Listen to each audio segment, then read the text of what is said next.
오늘 사연자는 어머니가 지병은 있으셨지만 생각보다 빨리 그리고 갑자기 세상을 떠나셔서 감정적으로 많이 힘든 시간을 보내고 계신 것 같아요. 이런 사연자 같은 경우는 어떻게 하면 좋을 것 같으세요? 어떻게 하면 좋을까요? 라고 제가 한마디로 말씀드릴 수 있으면 저도 정말 그렇죠. 좋겠는데요. 사실은 네.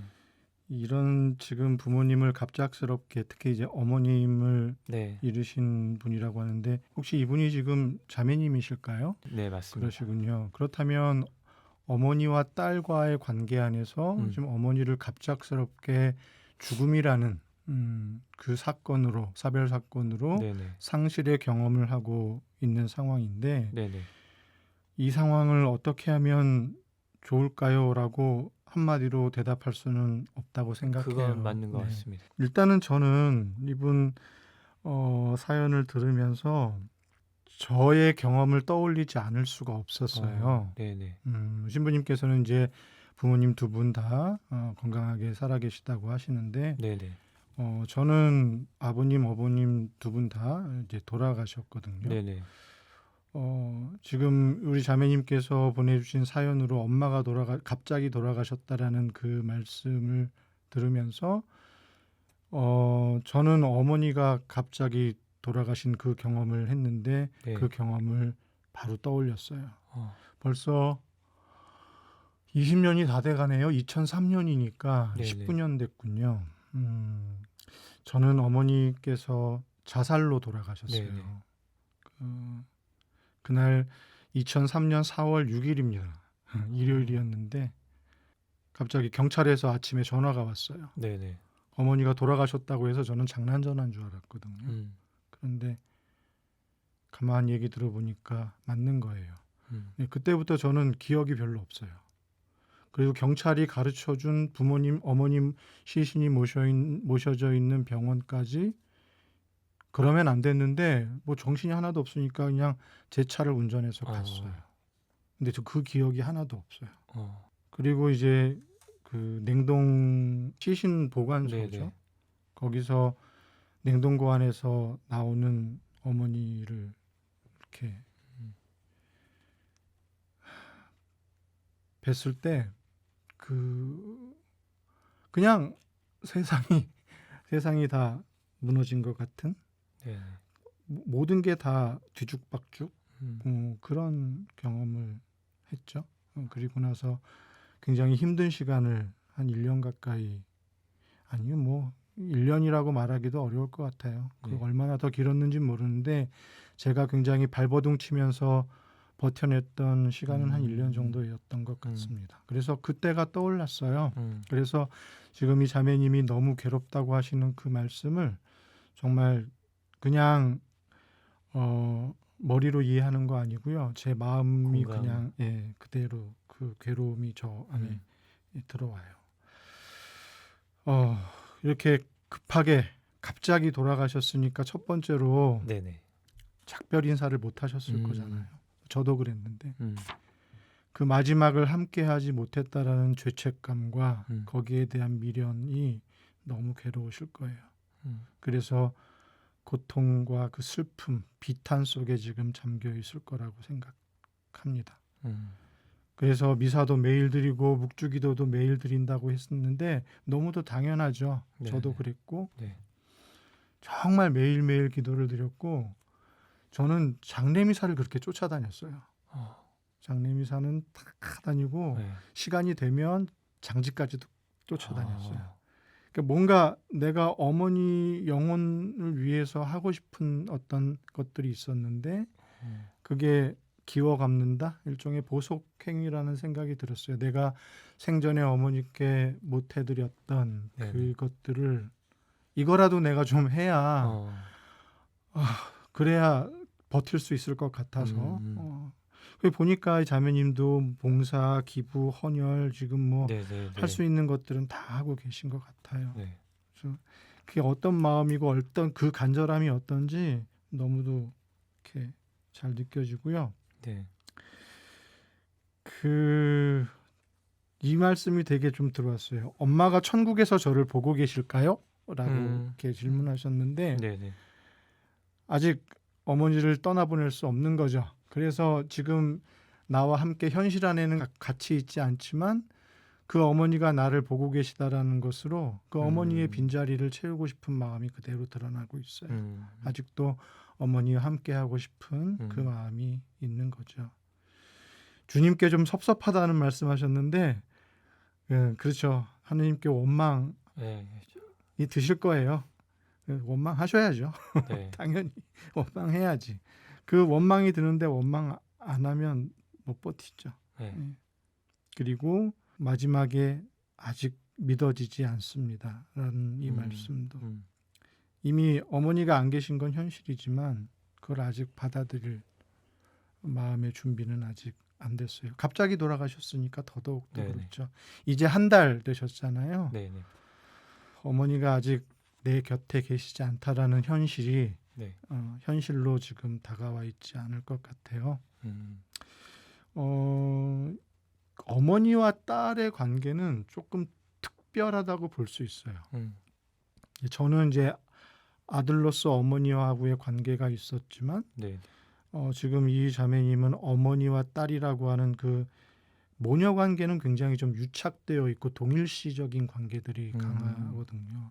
그래서 그 유착된 모녀 관계 안에서 어머니의 죽음은 그 어머니와 연결된 딸의 일부분이 함께 죽는 것과 같은 그런 경험을 한 거라고 볼 수 있어요. 그래서 지금 이분이 겪는 고통이 결국 자신 안에 내면화된 어머니가 지금 사라졌기 때문에 자신의 어떤 일부분도 그 죽음으로 지금 간 것으로 느껴지는 그런 고통이라고 생각됩니다. 내 일부도 떨어져 나간 것 같고 어떻게 보면은 나도 어느 정도는 죽었다라는 표현도 맞는 것 같아요. 내 안에 어느 부분이 죽은 거죠. 그쵸. 그 죽음의 고통을 느끼고 있는 거예요. 네.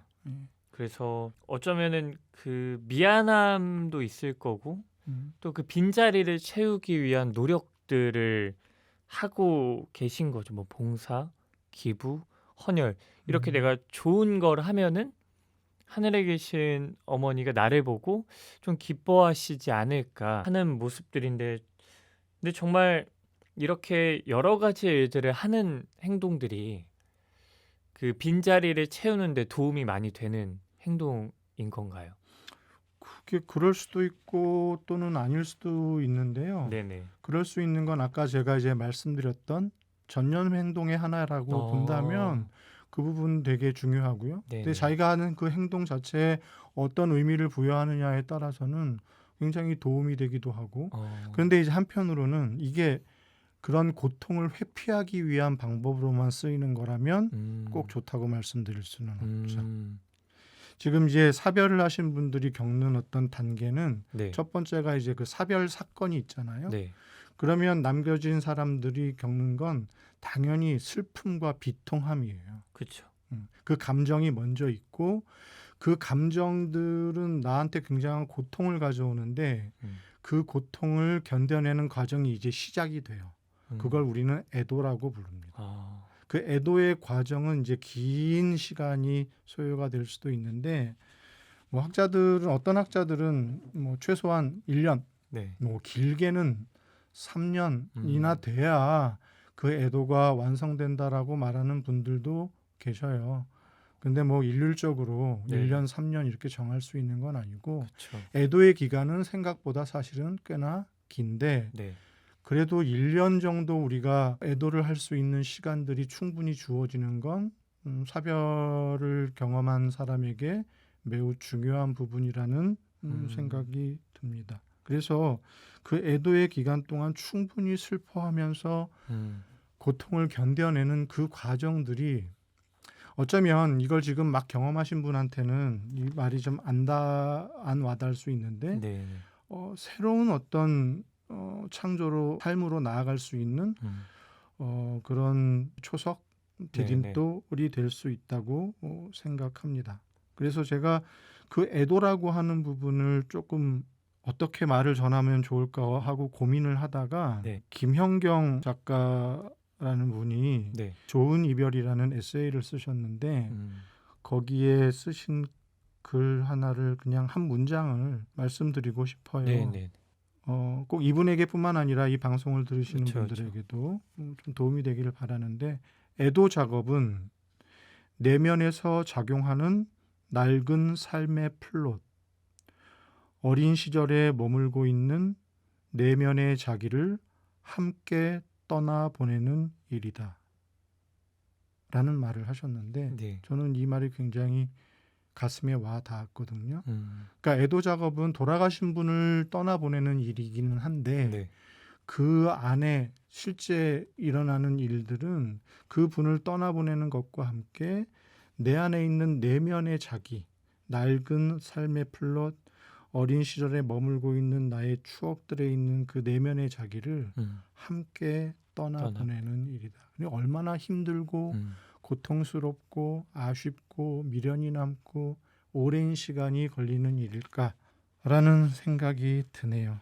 지금 이 자매님께서 하시는 뭐 봉사, 기부, 헌혈, 뭐 좋은 일들이 마치 회피하고 혹은 숙제처럼 내가 이걸 해야만 뭔가가 돼야 될 것 같고 이런 행동이라면은 조금은 지양해야 될 부분이지만 이러한 일들이 정말 전념 활동이 되고 또 그 어머니의 돌아가심을 애도하는 기간에 또 나를 성장시키는 그런 밑거름이 된다면은 또 하셔도 너무나 좋을 것 같은 일이 되는 그런 것 같아요. 정말 근데 숙제하듯이는 안 했으면 좋겠다라는 게 제 생각인 것 같아요. 뭔가 이걸 해야 엄마가 날 이쁘게 봐주고 이걸 해야 뭔가 어머니가 잘 될 것 같고 뭐 그런 거는 그런 마음은 안 가져 주셨으면 좋겠다라는 생각인 것 같은데 저는 아까 말씀해 주신 것 중에 뭐 주님의 원망, 섭섭하고 저도 면담을 하다가 가끔은 이게 어떻게 들리실지 모르겠지만 원망하라고 말하거든요. 원망해라. 때로는 혼자 성당에 가서 욕도 하고 그 감정을 좀 풀어냈으면 좋겠다. 대신 나머지 기도는 제가 할 테니까 그 화를 내고 좀 욕도 하고 이게 뭐 어떻게 욕을 하라고 하지만 평생 욕하지는 않을 거니까. 그래서 그렇게 하면은 조금 더 후련해질 수 있다라고 생각을 하기 때문에 저는 맞는 것 같아요. 주님께 서운한 마음은 정말 표출하셔도 좋고 또 참 그런 것 같아요. 자기 마음을 어떻게 이제 어떻게 이걸 이끌고 나가느냐는 정답이 있을까 하는 생각은 듭니다. 저는. 지금 이분께서 지금 아마 고통, 슬픔, 원망, 네. 그다음에 죄책감, 이제 이런 감정들, 뭐 불안도 있을 수 있는데, 네. 이런 우리 부정적 정서라고 부르는 이런 감정들을 마주해야 하는 이제 네. 숙제가 사실은 있는 거예요. 네. 그런데 이게 힘드니까 어떤 분들은 그거를 회피하려고 해요. 이거를 내가 맞닥뜨려서 겪어내고 견뎌내는 작업들을 못했을 때 네. 회피하는 모습들은 뭐 여러 가지 어떤 뭐 물질을 사용하기도 하고 그냥 그 현실을 외면하기도 하고 있는데 없는 것처럼 그냥 아무렇지도 않은 것처럼 네. 하는 그런. 근데 그것들은 나중에 잘못하면 심각한 정신병리로 발전할 수도 있어요. 그래서 중요한 건 이 지금 이 자매님이 겪고 있는 이 고통이나 슬픔, 원망, 죄책감 같은 이런 불편한 감정들은 매우 자연스러운 거다. 사별을 겪은 사람이 이런 감정들을 겪고 이런 감정들을 내가 소화해내는 그 과정 안에 계신 거고, 네. 네. 그런 애도는 결국은 현실 인식의 과정인 거예요. 네. 아직까지 어머니가 내 곁에도 계시지 않다라는 현실을 인정하기 어려운 이 상황을 이제 인식해 나가는 상황, 그런 과정에 있는 거죠. 그래서 지금 애도의 시간을 이제 보내고 계실 이 자매님께 어떻게 보면 제가 그 지금 당사자가 아니지만 네, 그래도 네. 조금 조언을 드리자면 조급한 마음 안 가지셨으면 좋겠어요. 서두르지 않으셨으면 좋겠어요. 그냥 천천히 이 상실을 현실로 받아들이는 그 시간을 그냥 물에 그러니까 강물이 흘러가면 내가 그 위에 배를 띄워놓고 그냥 거길 따라서 그냥 흘러가는 그런 느낌으로 갔으면 좋겠어요. 어느 순간에 이 배는 어딘가 이제 도착할 거거든요.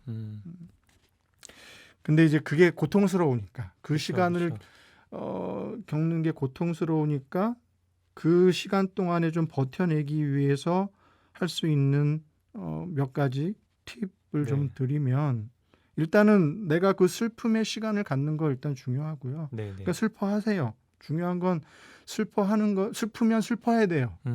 화가 나면 화를 내야 돼. 원망스러우면 원망을 해야죠. 그런 감정을 표현할 수 있는 안전한 장소, 그런 대상이 필요합니다. 그걸 우리 이제 상담이라고 하죠. 네. 또는 상담이 뭐 우리 다 유료 상담해야 되니까 돈 드니까 난 그건 너무 어려워요. 나 돈도 없어요. 친구가 있다면 그걸 네, 받아줄 만한 그 네, 네. 누군가가 있다면 안전하게. 음. 내가 그렇게 해도 나를 이상하게 바라보거나 나를 질책하거나 비판하지 않고 안아줄 수 있는 누군가가 있다면 그거를 하는 게 매우 중요하다. 자신의 감정을 표현할 그렇죠. 수 있는 대상이 있는 그대로 표현할 수 있는 그런 대상이 있으면 좋겠다. 아무도 없다면 그러면 상담을 받는 게 그렇죠. 필요하고요.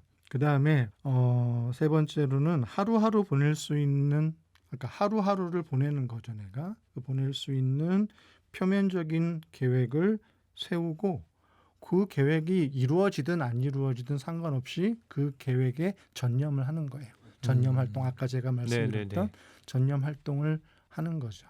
이건 회피가 아니라 아까 얘기했듯이 뭔가를 난 지금 슬프고 너무 고통스러운데 그걸 회피하기 위한 행동이 아니라 내가 해야 그거를 될 일을 견뎌내기 그 감정을 견뎌내기 위한 방편으로서의 전념 활동이에요. 좀 달라요. 회피와. 그러면 그 회피를 할 때 나오는 행동들은 이제 보통 우리가 중독이라고 부를 수 있는 행동들이 거기서 나와요. 우리가 보통 중독이라고 하는 건 뭐 게임 중독이든지 그쵸. 도박을 하든지 그런 별로 결과가 좋지 않은 어떤 그다음에 물질 사용이면 알코올 흔하게는 알코올이고 뭐 마약도 그 중에 하나죠. 그게 나의 고통스러운 현실을 그냥 외면하거나 그냥 회피하기 위한 방법들인데 이제 그런 것들은 전혀 우리가 정말 경계해야 될 부분들이고 그것이 아닌 내가 이 지금 부정적인 감정들을 맞닥뜨려서 견뎌낼 수 있도록 해주는 그런 어떤 활동들에 전념하는 것.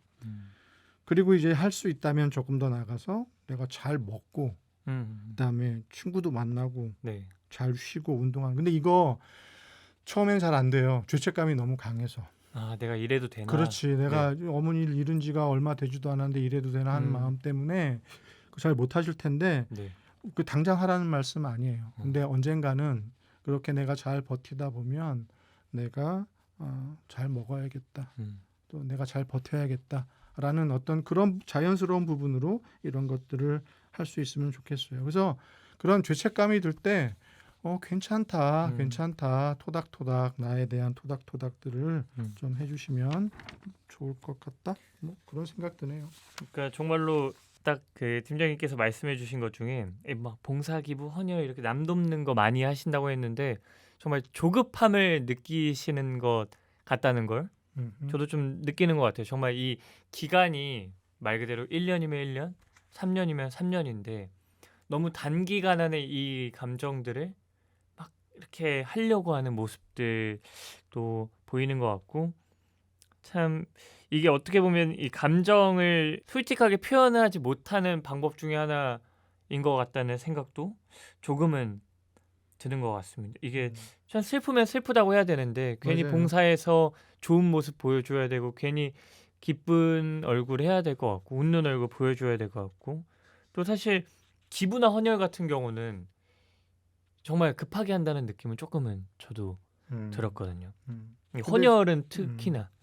근데 이제 그게 여튼 나를 위해서 하는 행동이라면 나를 위해서 하는 행동이고 그런 내가 의미를 부여해서 나의 가치에 부합하는 그런 전념 행동이라면 글쎄 뭐 그게 꼭 나쁘다고만 할 수는 없는데 아까 얘기했던 이 마치 이걸 내가 해야 되는 행동처럼 이렇게 음. 해야만 뭐가 뭐 예를 들어서 하느님이 우리 어머니 영혼을 이쁘게 봐주셔서 천국에서 뭐 이런 우리 어떤 종교적 신념들이 네네. 있을 수 있잖아요.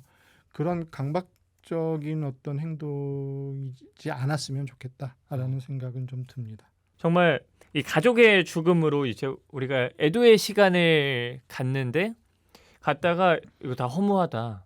나 이런 거 다 필요 없다. 뭐 이런 분들도 혹시 계신가요? 이 애도의 기간이 좀 허무함을 느낀다?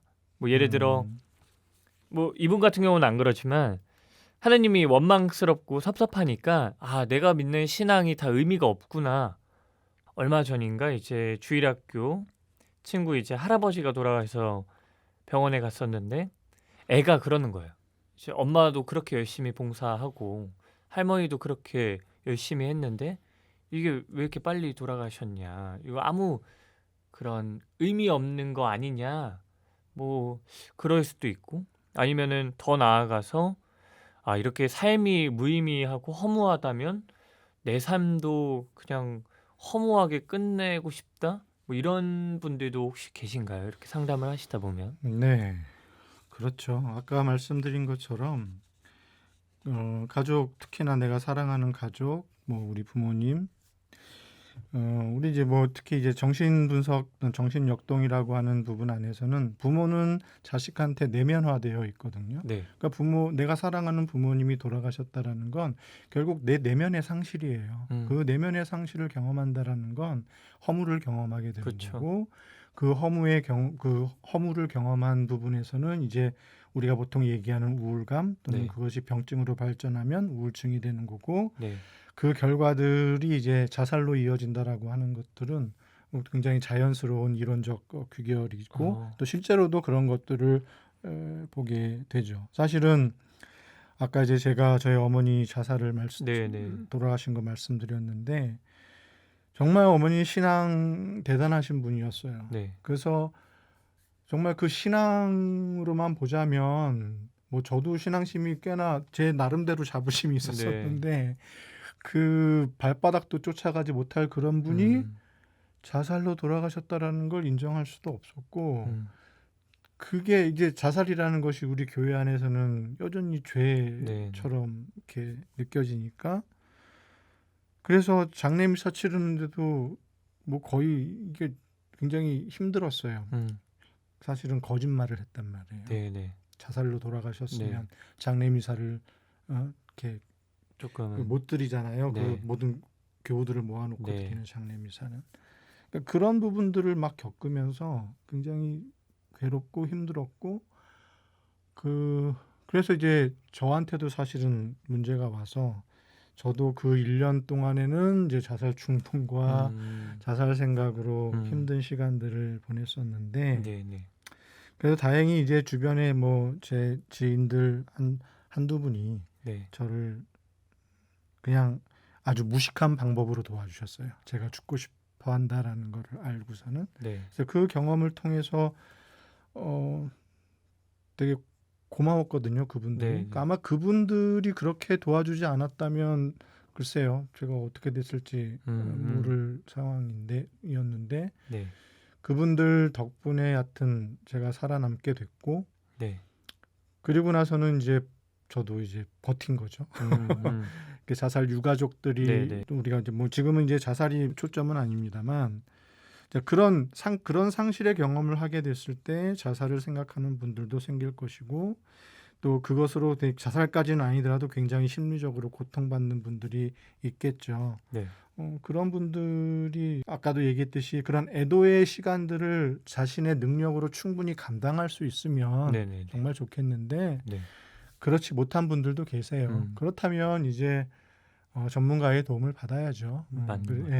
만약에 필요하다면 정신의학과 정신건강의학의 도움을 받을 수도 있고 조금 약간 마일드하다면 이제 심리 상담으로도 가능할 거고 여하튼 그런 전문가의 도움을 좀 받아서 그 부분들을 여하튼 버텨내고 이겨내는 것이 매우 좀 중요하다라는 생각이 듭니다.